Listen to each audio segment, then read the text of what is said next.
సీఎంతో AP deputy CM Pawan Kalyan భేటీ అయ్యారు. వారు ఇరు రాష్ట్రాలకు సంబంధించిన వివిధ అంశాలపై చర్చించారు.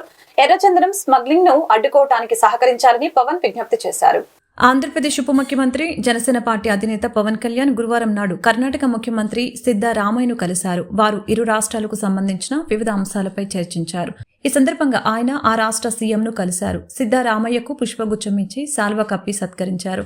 ఎర్రచందనం స్మగ్లింగ్ ను అడ్డుకోవటానికి సహకరించాలని పవన్ కళ్యాణ్ కర్ణాటక సీఎంకి విజ్ఞప్తి చేశారు. వన్యప్రాణి అటవీ సంరక్షణ అంశాలపై కూడా చర్చించారు. అనంతరం కర్ణాటక అటవీ శాఖ మంత్రి ఈశ్వర్తో ఉప ముఖ్యమంత్రి భేటీ కానున్నారు.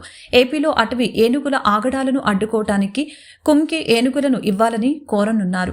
విజయనగరం, పార్వతీపురం, చిత్తూరు జిల్లాలో అటవీ ఏనుగులు బీభత్సం సృష్టిస్తున్నాయి. ఈ సమస్య దీర్ఘకాలికంగా ఉంటుంది. దీంతో ప్రజలు ఇబ్బందులు పడుతున్నారు. ఈ నేపథ్యంలో ఏనుగులను అడవిలోకి తరిమేందుకు కుంకి ఏనుగులను పంపాలని మంత్రి ఈశ్వర్ను కోరనున్నారు. ఈ దీర్ఘకాలిక సమస్యను పరిష్కరించే యోచనలో పవన్ కళ్యాణ్ ఉన్నారు.